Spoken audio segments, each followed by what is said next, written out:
जरा सोचिए, क्या कोई कहानी इतनी शक्तिशाली हो सकती है कि वो बड़े से बड़े पाप को भी धो दे? कहानियां अक्सर हमें रास्ता दिखाती हैं, हमारा सहारा बनती हैं और कभी-कभी तो मुक्ति का जरिया भी बन जाती हैं। आज हम एक ऐसी ही प्राचीन कथा, शिव पुराण की रहस्यमयी शक्ति को समझने की कोशिश करेंगे।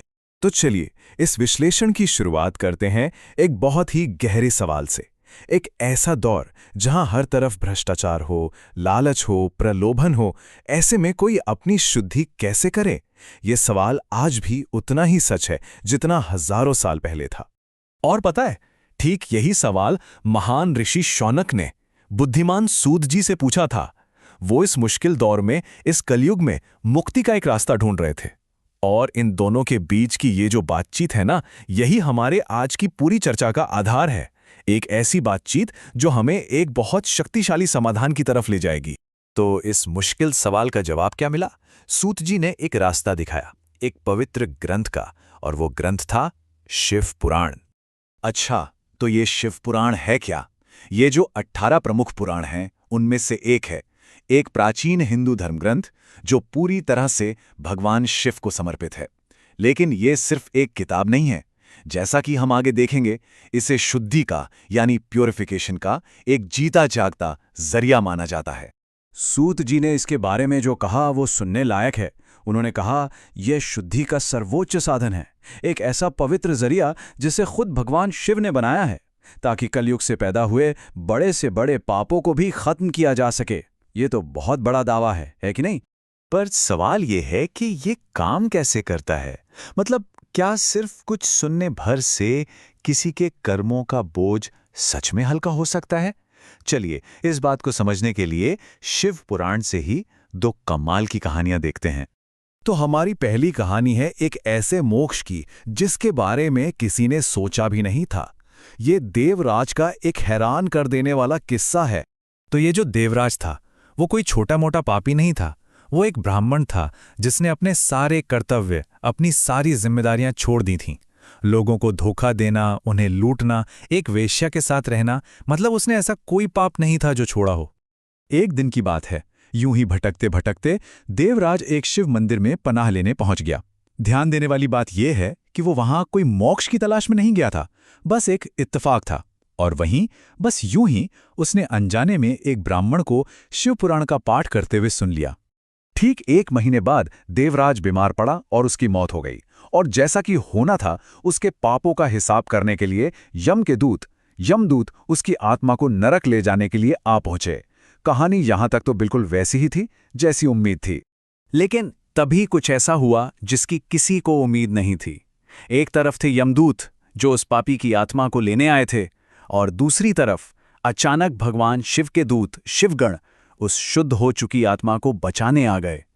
यमदूतों ने उसे नरक के लिए जकड़ा तो शिवगणों ने उसे आजाद कर दिया। ये एक तरह से उसके कर्मों और उसके सुनने के पुण्य के बीच की लड़ाई थी। शिवगणों ने वहां ऐलान किया, शिव पुराण सुनने की वजह से इस आदमी के सारे पाप पूरी तरह से जलकर खत्म हो चुके हैं। अब वो शुद्ध है और हर तरह के दोष से मुक्त है। ये पॉइंट बहुत जरूरी है कि उसने ये सब जानबूझकर नहीं सुना था, ये तो बस अनजाने में हुआ था।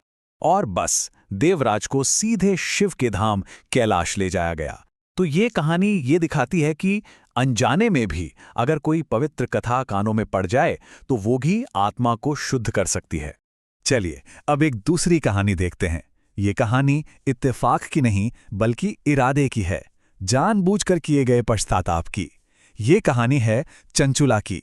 चंचुला एक ब्राह्मण की पत्नी थी जो अपने सही रास्ते से भटक गई थी और पाप की जिंदगी जी रही थी। लेकिन जब उसके साथी की मौत हुई तो उसे नरक का डर सताने लगा। अब देवराज से अलग चंचुला को अपने किए पर बहुत गहरा पछतावा था और वो सच में दिल से प्रायश्चित का कोई रास्ता खोज रही थी। और इसी हताशा में वो एक ज्ञानी ब्राह्मण के पैरों में गिर पड़ी और उनसे मोक्ष का रास्ता बताने के लिए गिड़गिड़ाने लगी। उसके पश्चाताप और उसके डेस्परेशन की कोई सीमा नहीं थी। उसने रोते हुए कहा, मैं एक बहुत बड़ी पापिनी हूं, मेरा दिल पछतावे की आग में जल रहा है। हे महामुनि, मुझे कोई ऐसा उपाय बताइए जिससे मैं इस दर्द से बच सकूं। उसके एक एक शब्द से पता चल रहा था कि वो कितनी दुखी है और सच में मोक्ष पाना चाहती है। तो उस ब्राह्मण ने उसे एक सीधा साफ रास्ता दिखाया।